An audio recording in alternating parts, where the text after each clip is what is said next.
Hi hello வணக்கம் welcome back to our channel படித்ததை பகிர். நாம் இன்றைக்கி இந்த வீடியோவில் எதை பற்றி பார்க்க போகிறோம் அப்படின்னு பார்த்தீங்கன்னா, இந்த வெயில் காலத்தில் என்னென்ன சாப்பிடலாம், எப்படி சாப்பிட்டா அந்த வெயில் காலத்தில் தப்பிக்கலாம் அப்படின்றத பற்றி தான் பார்க்க போகிறோம். வாங்க வீடியோக்குள்ளே போகலாம். அதுக்கு முன்னாடி this video is sponsored by mod mobile app. இந்த அப்ளிகேஷன் எதுக்காக அப்படின்னு பார்த்தீங்கன்னா, நம்ம வீட்டுக்கு தேவையான க்ராசரிஸை எப்படி ஃப்ளிப்கார்ட் அமேசானில் ஆன்லைனில் பை பண்ணுறோமோ அதே மாதிரி இந்த அப்ளிகேஷன்லையும் போயிட்டு உங்களுக்கு தேவையான பிராண்டட் க்ராசரிஸ் ஐட்டமாக நீங்கள் பை பண்ணிக்கலாம். மற்ற ஆன்லைன் ஷாப்ஸை கம்பேர் பண்ணும்போது ப்ரைஸும் லெஸ்ஸாக தான் இருக்குது. ஸோ நீங்கள் தாராளமாக ப்ரைஸ் சேவிங்காக நீங்கள் இந்த ஆப்பை யூஸ் பண்ணி பை பண்ணிக்கலாம். எப்படி பை பண்ணுறது அப்படின்ற லிங்க் உங்களுக்கு டிஸ்கிரிப்ஷன் பாக்ஸில் கொடுக்குறேன். நீங்கள் போய் செக் பண்ணி பாருங்கள், பை பண்ணிக்கோங்க, மணியை சேவ் பண்ணிக்கோங்க. வாங்க வீடியோக்குள்ளே போகலாம். நம்ம இந்த வெயில் காலத்தில் நிறைய உணவுகளை சாப்பிட்டுட்ருக்கோம். அதாவது நமக்கு பிடிச்ச மாதிரி நமக்கு எந்த உணவு வேணாலும் சாப்பிடலாம் அப்படின்னு நினச்சி சாப்பிட்டுட்ருக்கோம். ஆனால் அப்படி சாப்பிடும்போது இந்த வெயிலில் வெப்பம் நம்ம உடலுக்கு ரொம்ப பாதிப்பை ஏற்படுத்தும். ஸோ அதனால் அதுக்கு ஈக்குவலண்ட்டாக நம்ம அதுக்கேற்ற மாதிரி நம்ம நீர் சத்து உள்ள ஆகாரங்களும் எடுத்துக்கணும். அது ரொம்ப ரொம்ப முக்கியம். அப்போ தான் பாடி எந்த வித டிஸ்டர்பன்ஸும் ஆகாமல் கரெக்டாக ஒர்க் ஆகும். ஸோ அப்படியே என்னென்ன உணவுகள்லாம் எடுத்துக்கலாம் அப்படின்னு பார்க்கும்போது நமக்கு தெரிஞ்ச தண்ணி வகையான உணவுகள் நம்ம நிறைய எடுத்துக்கலாம். அதாவது தர்பூசணி, வெள்ளரிக்காய், இளநீர், மோர், தயிர், பச்சை காய்கறிகள், கீரை, ப்ரொக்கோலி, காலிஃப்ளவர், இது எல்லா உணவுகளும் நீர் சத்துக்கள் நமக்கு அதிகமாக நமக்கு உடலுக்கு உற்பத்தி செய்து கொடுக்குது. அதனால் இந்த நீர் சத்து அதிகமாக உள்ள பொருட்கள் உணவுகளை நம்ம டெய்லி நம்ம வெயில் காலத்தில் சாப்பிட்றது ரொம்ப ரொம்ப நல்லது. அது மட்டும் இல்லாமல் இந்த ஸ்க்ரீனில் நிறைய உணவுகள் நான் உங்களுக்கு கொடுத்துருக்கேன். இதில் உங்களுக்கு பிடிச்ச உணவுகள் எது எது அப்படின்னு பார்த்துக்கிட்டு நீங்கள் சூஸ் பண்ணி டெய்லியும் அதை நீங்கள் சாப்பிட்டுட்டீங்கன்னா இந்த வெயில் காலத்துலேருந்து உங்கள் உடலை பாதுகாத்துக்கிறதுக்கு அது ரொம்ப உதவியாக இருக்கும். இந்த வெயில் காலத்தில் நம்ம பாடியை நாம் தான் பார்த்துக்கணும். நமக்கு பாடி நல்லா இருந்தால் தான் நாமளும் நல்லா இருப்போம், இல்லைனா ரொம்ப டல்னஸ் ஆகிடுவோம். ஸோ அதனால் இந்த வெயில் காலத்துக்கு தேவையான சத்துக்கள், நீர் சத்துக்கள் எதில் இருக்குது அப்படின்றத முன்னாடி பார்த்துட்டோம். அது சாப்பிட்றதுனால என்னென்ன நடக்குது நம்ம பாடிக்கு அப்படின்றத பார்க்கலாம். தர்பூசணி நார்மலாகவே நமக்கு எல்லாருக்குமே தெரியும். அது ரொம்ப தண்ணியான பழம் அப்படின்னு சொல்லிட்டு. ஸோ அதை தண்ணியான பழத்தை தர்பூசணி சாப்பிட்றதுனால உடலை ரொம்ப நீரோட்டமாக வச்சுருக்கோம்.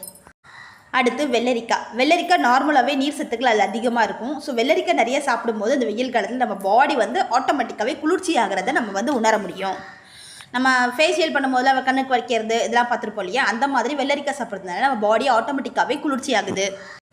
அடுத்து இளநீர் குடிக்கிறதுனால உடலை குளிர்ச்சியாக வைத்திருக்க உதவுகிறது. அது மட்டும் இல்லாமல் நீரோட்டத்துடன் வைத்திருக்கவும் இந்த இளநீர் ரொம்ப உதவியாக இருக்குது. நம்ம இளநீர் குடிக்கிறது டெய்லியுமே ஒன்று குடிக்கிறது ரொம்ப நல்லது.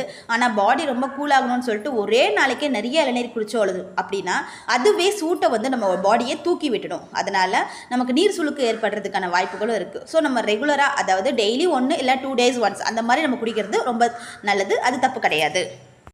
அடுத்தது பார்த்திங்கன்னா தயிரில் ப்ரோட்டீன் அதிகமாக இருக்குது. உடலுக்கு தேவையான எல்லா சக்தியும் அது கொடுக்குது. ஸோ தயிர் சாப்பிட்றதுனால நார்மலாகவே நம்ம பாடி குளிர்ச்சியாகும். ஹீட்டை குறைச்சி நம்ம பாடி குளிர்ச்சியாக வைக்கிறதுக்கு இந்த தயிர் ரொம்ப யூஸ்ஃபுல்லாக இருக்குது. ஸோ வெயில் காலத்தில் மதியம் தயிர் எடுத்துக்கிறது ரொம்ப ரொம்ப நல்லது.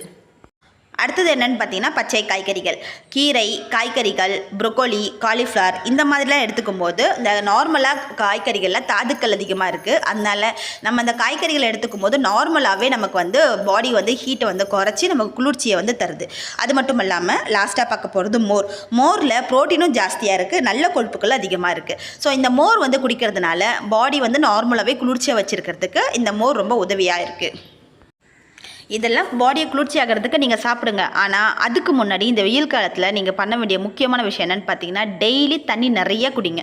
நம்ம ஒரு நாளைக்கு 3 லிட்டர் தண்ணி குடித்தா போதும் அப்படின்ற மாதிரி கேள்விப்பட்டதில்ல. நம்ம அதுதான் பண்ணிகிட்ருக்கோம். பட் அதை விட இப்போ வெயில் காலத்தில் நீங்கள் 6 லிட்டர் தண்ணி குடித்தாலும் நல்லா இருக்கும் அப்படின்றது தான் ரொம்ப ரொம்ப முக்கியமான விஷயம். ஏன்னா வெயில் காலத்தில் நீங்கள் உடலை ரொம்ப நீரேற்றமாக வச்சுருக்கணும். அதனால் கண்டிப்பாக டெய்லி நீங்கள் தண்ணி குடிக்க ஆரம்பிங்க. சப்போஸ் வெள்ளை தண்ணி தான் குடிக்க பிடிக்கல அப்படின்னு பார்த்தீங்கன்னா ஜூஸ் ஐட்டமாவது எடுத்து நீங்கள் டெய்லி தண்ணி நிறைய குடிக்க ஆரம்பிங்க. மினிமம் 6 லிட்டர்ஸ்லேருந்து நீங்கள் வெயில் காலத்தில் தண்ணி குடித்தா மட்டும்தான் உங்கள் உடலுக்கு ரொம்ப ரொம்ப நல்லதாக இருக்கும்.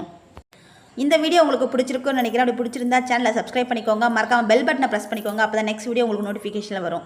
மறந்துடாதீங்க, வெயில் காலத்தில் நிறைய தண்ணி குடிங்க. இதை உங்கள் ஃப்ரெண்ட்ஸுக்கும் சர்க்குலேட் பண்ணுங்கள். அவங்க சாப்பிட வேண்டிய ஃப்ரூட்ஸ் என்னென்னு தெரிஞ்சுப்பாங்க.